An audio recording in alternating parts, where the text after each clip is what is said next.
Hey guys, here's Brian the Rowlet here, and I'm here to congratulate my buddy DanieltheTorchic, who is here with me right now, on graduating, and to talk about the new trailer that was released 2 days ago. I am sorry for not recording this sooner. I have not been available to do so, because unlike him, I am a junior, so I'm actually a year behind him. Yeah, don't worry, buddy. You'll get there. Probably with Nah, better grades than me. we'll see. But we're actually going to talk about the trailer. So most of you guys have seen it, but for those of you that might not have seen it, here's a quick trailer. Here's the quick trailer. We're going to turn this up. Solga Leo. I'm going to do a couple pauses. So here's Solga Leo. I actually was not seeing the Psychic Steel type, by the way. I was thinking more like Psychic Fire. I did see the Psychic type coming, though. I thought, hey, they did like Olympia's space themed thing, as well as the twins from Oras were space themed stuff. Even though they were psychic gyms, so why not? Psychic stuff. I predicted that both of them were going to be psychic since they were space themed. So I was not seeing the steel at all, though. The steel was a bit of a twist on it, as was Lunala's ghost typing. And another thing, I love their abilities, although they're either just increased powers of the originals, because that is pretty much clear body. Full Metal Body is pretty much clear body. Yeah, except clear It body. might have some other extra effects, but it is just clear body. I did a little bit of digging, and with Mold Breaker, clear body can be redirected if you use the right moves. Whereas Full Metal Body, that is completely irrelevant. Though the stats cannot be lowered regardless. Well, that's nice. I also like how he one hits the Salamence. Spoiler alert.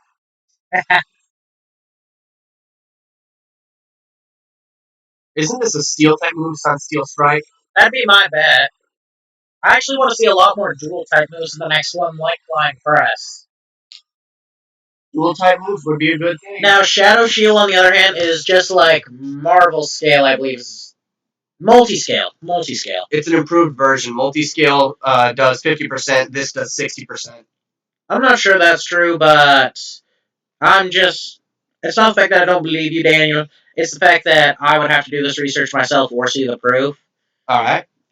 But Shadow Shield is almost exactly like Multi-scale, which is one of my favorite abilities for Dragonite, by the way. Makes him epic. I also love this move, Moongeist Beam, because it's a poltergeist, like, shooting at you. I do enjoy this move too. By the way, he's Team Moon, I'm Team Sun, so... Indeed. Just destroys Gengar. Obviously, it's going to be a ghost type or psychic type move. That move right there. It's like those are its two typings. Okay, now this is one of the main things I want to talk about. You see this cloud right here? You notice that little island right there? Well, if you look at the map that Kukui shows you, there's a giant cloud in this exact spot and this spot. So while it says that it will center around these four, I believe that there's going to be at least two more islands. Either that or that could be what several other theorists have theorized is actually the Kalos region in which you will be able to move. It said a far away region, so I actually don't believe that because in the Kalos games it did say far away region. Just throwing that out there. But if I actually have been looking at this map quite a bit, and I've counted about I think I counted 13 different towns. And that was counting Pokemon centers as well as towns that are completely separate. That where there's a large amount of buildings, but I don't see a Pokemon center. For example, right over here, you can tell it's not part of this large town over here, but it does appear to be a town or at least some important area. Something similar to that. And there's also another one like over here and over here. Somewhat hidden in the trees or even just blatantly hidden over in this corner if you've got good eyes. But there was I believe there was 10 Pokemon centers I could find as well as just 3 random cities. And in X and Y there was 13 or 16, sorry, 16 towns, not including the Elite Four area, I believe. Don't check me on that, but I'm pretty sure that is correct. I'm going to double check that right now.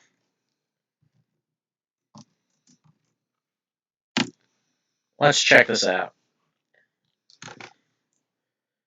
Images. I am only counting Lumios as one, by the way. So that's 1, 2, 3, 4, 5, 6, 7, 8, 9, 10, 11, 12, 13, 14, 15. 16. So yeah, 16 without Did you count the. this one right here? That is the Elite Four. I said specifically I didn't count that. Oh, I do not. I do not remember that being the Elite Four. Okay, so yeah, there's 16 areas without the Elite Four, and 15 without After Game and without the Elite Four. So there could easily be enough for 8 gyms, and just like just like X and Y, I believe that the gyms will all, instead of having the orange roof, they will all be like specific to the gym. Like the fairy gym was a giant dollhouse, even on the outside, or how there was a giant. I believe there was very few that actually. No, none of them went with the original shape of a gym. One was built into a cave and all that. And that was the rock gym. Yeah. But my prediction is there's probably going to be about 3 gyms here, 3 gyms here, maybe one, maybe another one there, so that's 8. And then there's going to be something to do with that. I'm not sure. I doubt it's the Elite Four, but it could be. That could be the transportation to the Elite Four. Unless this little thing over here is the Elite Four, I do not see where it could be located on this map, except for maybe over here. But that could easily be the location of an ice gym as well. Which I would love to see, by the way. I love ice-type gyms. Ice-type gyms. Even though grass is my favorite and grass dies to ice, I love ice types as well. There's just so many Pokemon to like. It's kind of hard to find one you truly just don't. I also like how some of these kind of look like Pokemon. Like this one almost looks like a Mew or like a Krabby if you see it a different way. For the Krabby, you see the face, and then you see like the claws coming off it right there and there, and right there and there. But if you see the Mew, you see the face right there, and then you see its body. It could also be something else, but I just thought that was kind of cool that that showed up. The water currents making Pokemon-like patterns. Yeah, that's pretty interesting. Now, let's continue this trailer for a bit longer. Welcome to the Alola region. I love these graphics. I like it. I like the scaling. Scaling is perfect.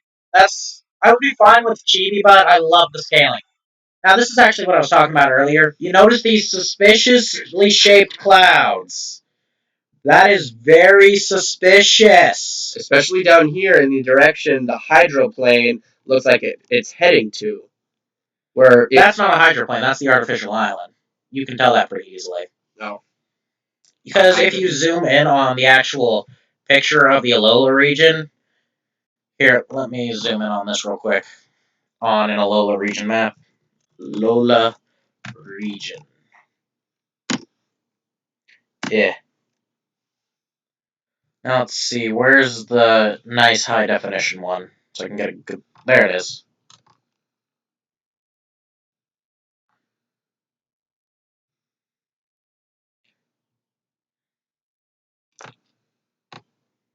God damn it.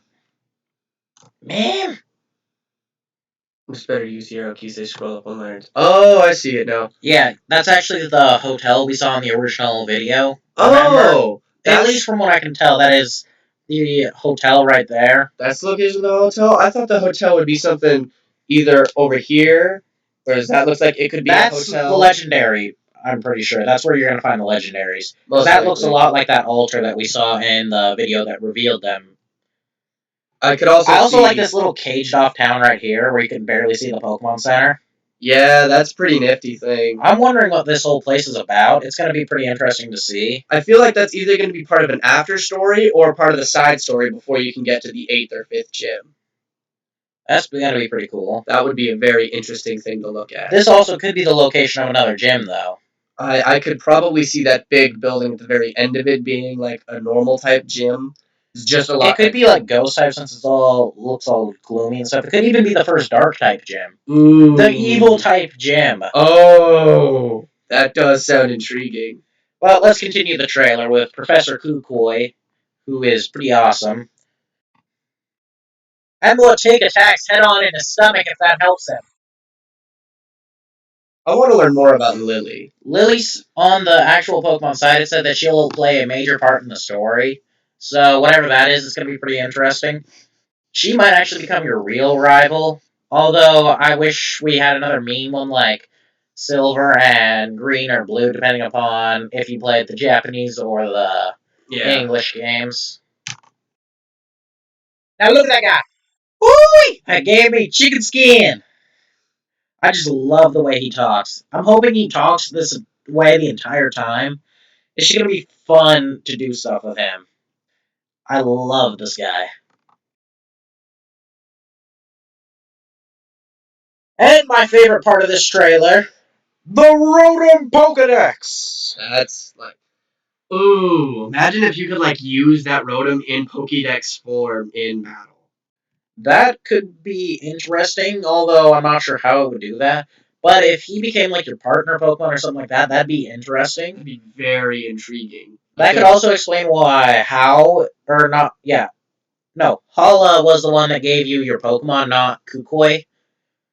But I really doubt that he'll be anything other than just a traveling companion. But that is cool that we actually have a legitimate companion this time. We have never had that in any like the mainstream Pokemon games, where we just had someone who traveled everywhere with us. Unless you count the Pokemon following you in some of the earlier generations. Like Gold and Silver. They should bring that back, though. They should. Yeah, that'd be really cool. I'd also like it if when you were using the Rotom for a map, like they showed the high definition picture of the Rotom Pokedex. They showed a high definition picture of it, and it was like your character looking at it, and it was being used as a map. I think that's later in this trailer. I don't think the high definition picture is. Gentle on the dids, okay? I just love the Rotom Pokedex, though. It is the coolest Pokedex ever. I love the way it explains that it is that the Rotom Pokedex is to communicate with your Pokemon. It maybe leans something into something like you might be able to like communicate with some of your Pokemon. Now we're actually gonna watch the 8 different Japanese trailers that have like a little bit of extra stuff. Not much, but there is some extra stuff in here. So I thought I would show it to you guys. Because a lot of you might not have actually seen this one at all, but it sheds some light on some of the stuff that the Rotom Pokedex can do, and a couple other things.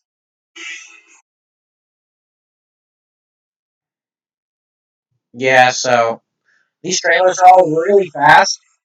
They're all about 15 seconds. We've already seen both of these, so let's just skip to this guy. Number 3. This shows you the character selection screen and your character again, but it also shows you the female, which we didn't see before. I like that her hat is a little flower looking thing on top.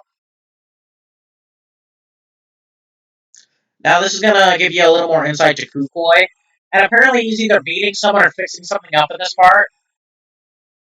One actually cool thing I noticed that I read about Kukoi on the Pokemon side is that he actually studies Pokemon moves, unlike any other professor. Who studies the Pokemon themselves. And evolution and all that. Most professors have studied evolution or rare Pokemon and stuff like that. Kukoi studies their moves, and he'll actually take the moves head on if it'll help with his research. That sounds fantastic. He is so far shaping up to be my favorite professor. And look at that mouth. Just nah, nah, nah. That's the mouth of someone who knows what the fuck he's talking about. Next trailer. And we get to see Lily. A little bit more in depth. Here she says something in Japanese, which we cannot read. If any of you would like not to curse in my channel, Daniel. If any of you would like to translate this, that'd be great. That would be epic. I also like the exclamation mark. It shows that there might be like more marking for stuff that's about to happen. Like there might be a bit cooler looking question mark, exclamation mark. But I don't believe that Hao is your real rival because he uses the Pokemon weak to you. Now this one's going to show you a bit more about that Pokedex I was talking about. And if anyone wants to translate this part, I would really appreciate it because I want to read all of this extra stuff. We already know what that says, but the next part we'll actually look at some stuff. So as you can see, we actually saw what the Pokemon centers look like from right next to them. Ugh.